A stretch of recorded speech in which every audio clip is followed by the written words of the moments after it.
ఇవి మొత్తం పచ్చిగా ఉన్నప్పుడు ఇలానే తింటే खत्म बाय बाय। అసలు మ్యాటర్ ఏంటంటే నా ముందర కనిపిస్తున్న అల్లం, నిమ్మకాయ, ఉసిరికాయ, కాకరకాయ, మిరపకాయ టేస్ట్ తెలియకుండా అయితే తినొచ్చంట. అది ఎలా అంటే ముక్కు మూసుకుంటే మనకు టేస్ట్ అనేది తెలియదంట. నిజంగా టేస్ట్ తెలుస్తుందో తెలియదో చూద్దాం పదండి. ఆ క్లిప్ నార్మల్ గా పెట్టుకున్నామంటే ఒత్తుకోబోతుంది. అందువల్ల టెక్నాలజీ యూజ్ చేసి పేపర్ అయితే పెట్టాము. ఇప్పుడైతే బాగుంది. నా ముక్కు ప్రెజెంట్ ఎలా ఉందో చూసి మాత్రం నవ్వుకోబాకండి. ఇంకా లేట్ చేయకుండా ఫస్ట్ నిమ్మకాయ అయితే ట్రై చేశాను, టేస్ట్ అని తెలిసిపోతుంది. ఇంకా సెకండ్ ది ఉసిరికాయ ఎత్తుకొని తిన్నాను, అది టేస్ట్ అని తెలుస్తుంది. ఇంకా థర్డ్ ది అల్లంగానే ఎత్తుకొని తిన్నాను, అది టేస్ట్ అని తెలిసిపోతుంది. ఒకసారి నార్మల్ గా ట్రై చేద్దామని చెప్పేసి నిమ్మకాయ, ఉసిరికాయ, అల్లం తిన్నాను, అప్పుడైతే ఇంకా భయంకరంగా తెలిసింది.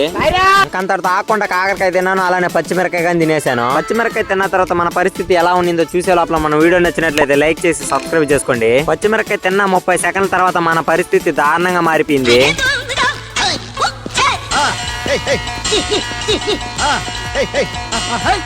మీరు మాత్రం ఎప్పుడు ఇలా ట్రై చేయబాకండి, వాటి టేస్ట్ నార్మల్ గా తెలిసిపోతుంది.